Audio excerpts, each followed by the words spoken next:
Alright, so let's quickly talk dig versus no dig. Now, as you can see with this Hügelkultur project, I'm clearly going with the dig option. And no dig advocates would say that I've disrupted a lot of earthworms, I'm affecting the soil microbiome, root systems, and yes, that's all true. I've certainly made a lot of earthworms unhappy. I've seen them in the pile, and I have had to, I've disturbed some roots, and yeah, the soil microbiome has been a little turned and tousled up. But I think in this case, for where I am, which is next to a creek, this is a very dense, hard creek clay, I think the dig option is better.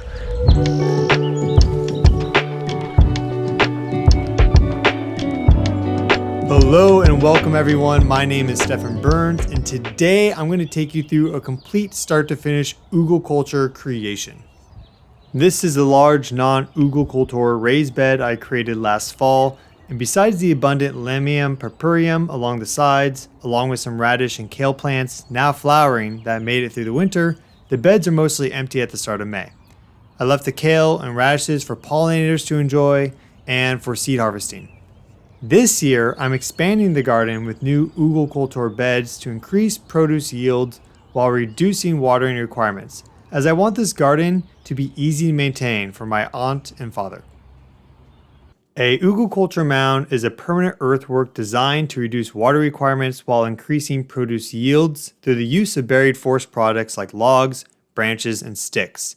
As the wood decomposes, its water holding capacity increases, supporting year-round a healthy soil microbiome, nutrient-sharing fungal mycorrhiza, and plant root networks. In time of water scarcity, the organics at the bottom of an Hügelkultur mound will soak up and store water conveniently and with zero effort by you after it's been made. To start, I determined the size of the project and went with a 4 by 11 foot outline, which will be plenty of space for larger plants like tomatoes and Swiss chard. First, I peeled off all the sod and reused that in other places around the property where the lawn is patchy. Typically, the sod is laid green side down on top of the logs and the sticks and the branches, but this is not a necessary step.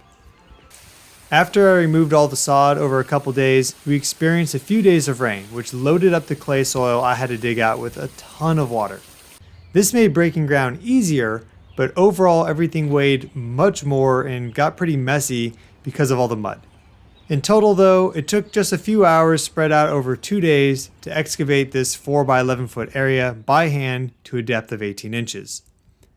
After 18 inches, I encountered this shale gravel layer which made digging deeper significantly harder, so I stopped there since I was digging by hand. I like to dig with a shovel versus heavy machinery because I can feel the ground better, preserve existing roots, and there's little risk of breaking any utilities that may exist. But this decision is up to you. In the field of permaculture, there is a debate between dig and no dig methods. And let's resume that conversation from the beginning of the video. I think the dig option is better because there's very few organics in this soil. Overall, yeah, we have good earthworm activity, but there's no real wood products or tree products in there. Very few fungal networks because they don't have the organics to be able to basically grow along. So by creating about a 1 foot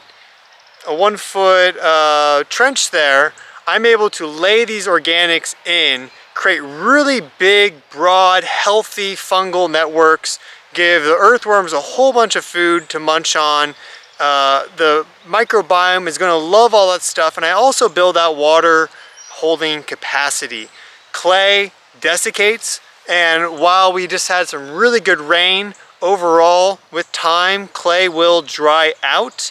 So organics are much better at holding on to that water, creating a drought-resistant garden. So here, I voted to dig, and I think it's the right choice to make. Every choice, whether you're going to dig or not dig, depends on your individual environment and the considerations of your land and what you have available. But it's not always doom and gloom with a dig build. And I think the soil microbiome will definitely bounce back very rapidly, and they'll also be much happier with all the stuff I'm adding in. So while there's plenty of wood around the property, I decided to use the lumber from the firewood pile, which honestly has seen better days and is already pretty moldy and decomposed, so it's excellent for this Hügelkultur project. Simply gather up a whole bunch and throw it in there, and do your best to minimize any air gaps that are created between the pieces of lumber. All right, everyone, we're back. Now we have all the wood in the Hügelkultur bed. I still have yet to add some twigs and sticks and also the compost, but first I wanted to show you an intermediate step. So I added the native mushrooms that I found throughout the neighborhood. I'm also going to be adding this guy, a mycorrhizal inoculant, and this stuff is awesome. It's a soil builder, helps to break down organics, build out roots, great for vegetables, herbs, fruits, everything. So I'm going to dump about half of this mycorrhizal inoculant into the bed. If you have any sort of gardening project, I highly recommend you pick up a bag of this or more, depending on how big your projects are. I'll drop a link in the description below, so check that out. I also want to take a moment to show you the food scraps I'll be adding to this Hügelkultur, just because I have them. I have about 5 pounds or more peels, and I think there's some old oranges in there and a few things like that. So this will all get added to the Hügelkultur bed. I'll spread that out, and I'll sprinkle about half of this, about a pound of this out too. Just add some nutrients. And when you're doing a project like this, it's a really good opportunity to clean out your kitchen or your pantry and get some natural organics in there and nutrients that otherwise you might just toss out. So for example, we had a whole bunch of old tea from 2012, and they were in pouches and different types. You have chamomile and green teas in there and a whole bunch of stuff. So this stuff is oxidized. It's no longer good. If you want a good tea, I recommend Peak Tea. Description or link in the description below. Highly recommend them. And so I'm just going to take this and spread it out as well, along with the compost. And specifically, these tea bags are really, really great, because I've found when I compost tea bags and I dig them up like 3, 4, 6 months later, these guys are just like a little living universe. They have their own microbiome that they form, and since they have a cloth bag, they're kind of self-contained and encapsulated, so they don't just kind of spread out. They remain a microbiome stronghold, you could say.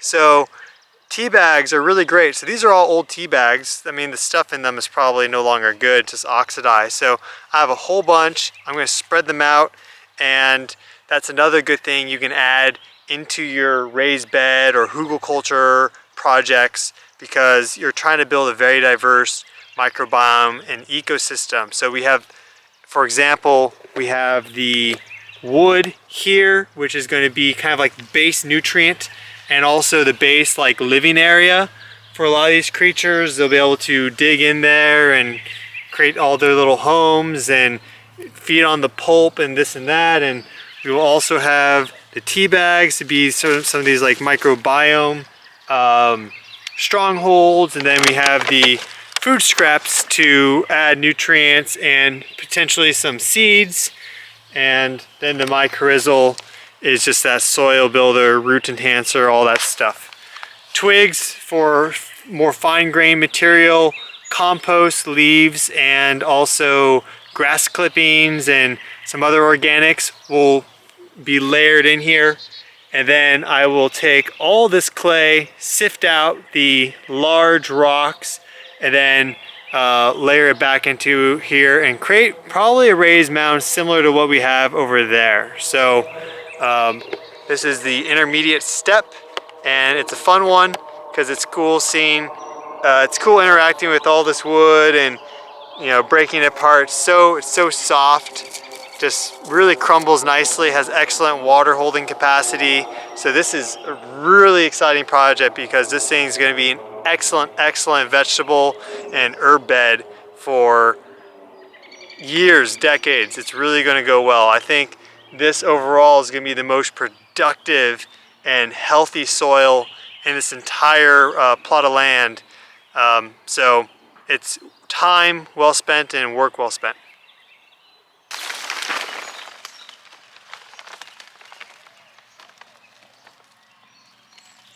After the logs, compost, native mushrooms, and mycorrhizal inoculant, I place a layer of sticks and twigs on top. These I just sourced from nearby.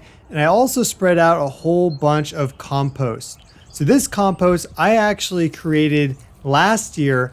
I have a video on how you can create your own living soil in the link above. And this stuff for 6 months now has just been slowly decomposing. It's a collection of leaves and grass clippings, and it is awesome. It's so chock full of nutrients, it's unbelievable. The compost makes up the second to last layer for this Hügelkultur mound, and the last layer is actually the clay that I dug up. This is then raked for rocks and mounded up into a nice raised bed. All right, back with another Hügelkultur update, and right now you can see I'm spreading out all the clay. And you might ask yourself, oh, well, it looks like you have plenty of clay left over and it's all done. And you could finish here, but I would highly recommend you continue spreading out more of this clay because this whole thing will subside.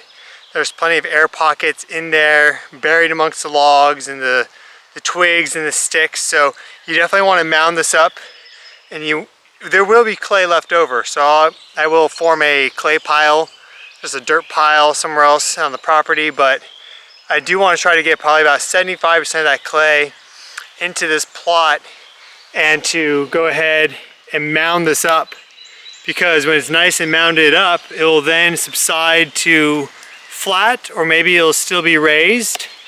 And then at the same time, when there is a lot of rain, the top will stay well, it'll be saturated, but it'll be well drained. Whereas if this forms a depression in any way, then what's going to happen is everything's going to get really mucky in there.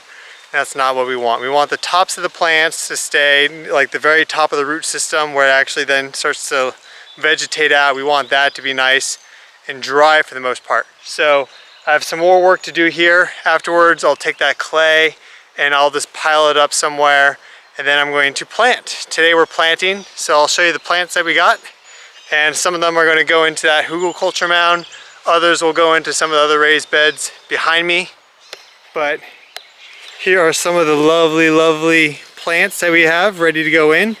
So we have a tomato, and we have a zucchini right here, a jalapeno, another tomato, some borage. Borage is a really, really excellent plant to have in your garden because it propagates by itself pretty nicely. Eventually you'll find that they just pop up kind of wherever. It has these amazing purple flowers, these 6-sided or 5-sided, I think they're pentagonal purple flowers, which pollinators love. And you can actually eat these leaves. So all you have to do is grab the leaf and saute it down, or just munch on it fresh if you want. So it's a pollinator, really versatile, anti-fragile, and easy to eat too. Rosemary, parsley, some dill, some sage here, all excellent stuff, plus also some strawberries and some romaine lettuce. Lamium is a wonderful, wonderful plant, excellent root builder, very, very robust and strong. So that will be planted around the periphery of this Hügelkultur mound. And then we also have some cucumbers. These are cucumber plants. There's also a watermelon hidden somewhere in here. And that little watermelon I'm going to plant just on the edge of the property and let it go, kind of let it go wild. I'm really excited about this lavender here. This guy is going to be really great. This is what we hope to get out of it, because we want to bring in some pollinators, and we want something that's just going to last and just become a complete centerpiece that will just take off and not really require much work. So this lavender is going to be really great for that. So happy he's on board. Parsley is great at building out root systems, and all these plants, you can see how happy they are all hanging out next to each other. Soon they'll all go into the respective spots, and that is what we have in store. So a bit more spreading of the clay here into there, and then I'm going to put in the plants, and I'm going to lay down some grass clippings. So I can show you the grass clippings really quick, because this is a really, really great way to lay down and stabilize your soil. So These are the grass clippings I'll use. And this is just from the lawn that was mowed. And I mean, there's no seeds in here, or if there are, there's very few. So you won't have much of a weed problem if you lay this down. But when you lay this down around your plants, then what happens, especially with the hard clay soil, is the plant can grow through nicely, no problem. It also has it's kind of protective. It protects the plant from the soil. When it's raining or when you're watering it, this stuff won't bounce back. The clay won't bounce back up and then coat the underside of the leaf. So this is really great. It's absorbent. It helps keep the moisture in. So this will get saturated first, and then later on at night, then over time, over the next few hours, the water will percolate down from the grass clippings to the soil underneath, and then it acts as like a bit of a protective blanket, keeping the moisture in and at the right saturation level, while at the same time protecting the plants from any dirt and clay that's splattering up. And it also has a nice albedo effect. So this is fairly yellow, reflects a lot of light, and overall that means plants will get more light, because any light that's hitting this will then reflect and refract back to the plants rather than it's being absorbed by the soil. So if it's sufficiently warm out, this keeps the soil cooler and it stops it from heating up as much, which is just, it's not necessarily good or bad, it's just what it is, but it will provide the plants more light. They grow really quick when you put down some sort of like grass clippings down and surround them. So you'll see all that. That's what we're going to use here, is the grass clippings. This is where we pulled the compost from. So very excited for this Hügelkultur project to be finished and to see how fast everything's going to grow. It's Monday today, and we have this whole week. We just had about a week of rain, and now we're going to have a week of sunshine. And we have the full moon coming up, which means even more light for these plants to enjoy. So I'm really excited to see how fast things grow here, because it's beginning of May here on the East Coast, and typically that's when you'll start to put things in, maybe more in June, early June or late May. But I have a feeling everything's going to grow really quick this year and do really well. And I do think we'll get some good rain throughout the summer. So I'm hoping to keep this fairly low maintenance and just very natural. I would rather not have to water all the time, but I will water the plants as necessary. And we already have some plants in the garden, and we'll have more. All right, we're all done. All that's left is for us to plant and put down our straw. Very exciting. Look at this. Looks awesome. That is a beautiful Hügelkultur raised bed right there. Unbelievable. Wow. What's up, everyone? Final update, Hügelkultur bed is done. I have the plants in behind me, and I put in a variety of plants. Not all of them are produce plants. I did put in a lamium, and I also put in some things which are right on the edge, like an herb, like a sage. So a purple sage is in there. But overall, super happy with this project. It was really, really fun. It was also some work digging up this clay, especially when it was super saturated from all the rain. But I think the result was well worth it. You can see it behind me there. And the plants are now starting to establish. We have some nice weather ahead of us, so they're going to grow really quick as long as they receive watering about every day, every other day. And then as they start to dig their roots into that Hügelkultur bed, I expect them to become very drought and heat resistant. So very excited for that.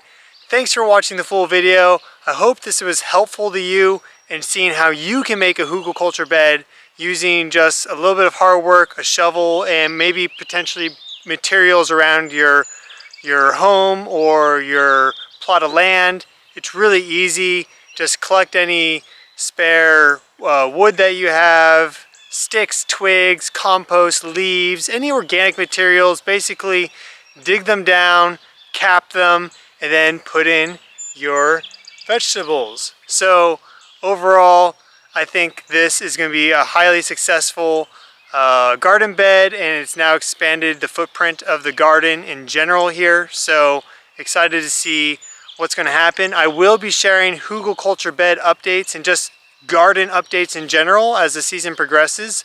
It's mid-May right now, so we're very, very early into the season. But by time mid-June, July, and some of these other months in the summer, late summer start to roll around, we're gonna have a ton of food coming out of here, which is the whole point, to become as self-sufficient as possible and to eat the healthiest and the best food possible, because you are what you eat, as Hippocrates has so wisely said.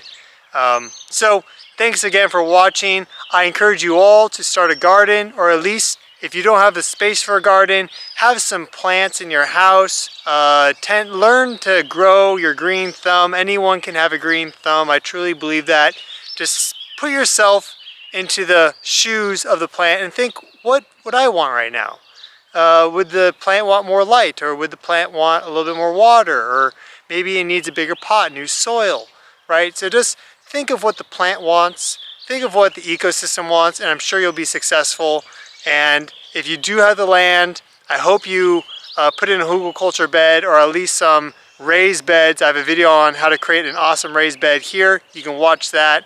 So I hope this video has inspired you, and I also hope this video has provided you a good blueprint on how you can do this very successfully at a low cost for maximum impact, because that's our goal, is to do things very self-sufficiently and at very little cost to you.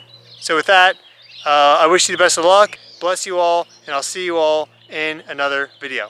Peace. If you enjoyed this video, show your support by politely clicking the like button, share any thoughts or questions you have in the comments below, and subscribe to my channel for more permaculture and gardening content, which I'll be releasing this summer. It really helps to grow my channel, and thank you for your support. Ciao!